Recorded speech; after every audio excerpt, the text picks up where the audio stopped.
Let's talk about fees and interest rates. Interest is regulated by the federal government.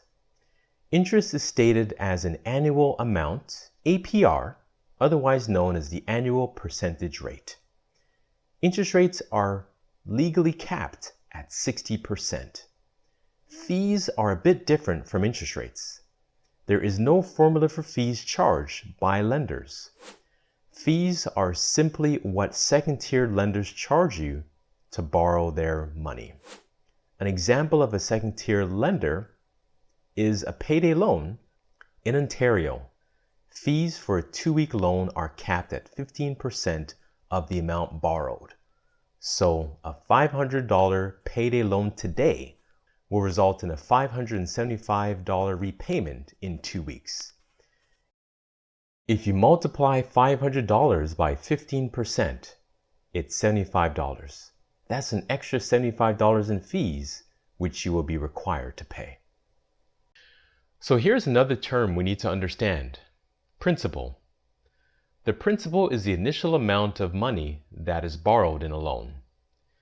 As the loan is being paid, the principal decreases. Main point here: interest is calculated on the outstanding principal. So let's say that you have a $500 payday loan and they charge $75 of interest after only 2 weeks.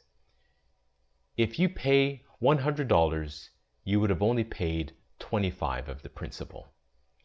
When the principal is partially repaid, there's less outstanding, so less interest, so the cost of the debt goes down. The faster the principal is repaid, the faster the cost of debt decreases. The minimum payment is the minimum amount you have to pay each month on your credit card balance. Minimum payments are actually a trap. They're set up to collect interest, and only a tiny portion of the amount is going towards the actual amount owing, otherwise known as the principal. You are paying off your debt at a ridiculously slow rate. This is how the banks and lenders maximize their profits on their loans. Don't fall into this trap. Many of us receive our paycheck every 2 weeks. This is great, but then we get our credit card bill once a month. This creates a disconnect. There is a danger here and the opportunity for credit card balances not to be paid.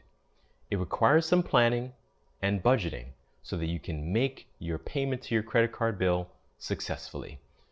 First recommendation: use only one credit card to conduct your regular day-to-day purchases. It's easier to keep an eye on one account as opposed to several accounts. Second recommendation: make multiple payments on your credit card bill over the course of the month. Don't wait for your credit card bill to come to make a payment. Pay off your credit card balance on your payday. Debt can be considered beneficial if 2 of the following conditions are met. 1. The carrying cost of the debt works with a given budget. It's got to be affordable to go any further. 2.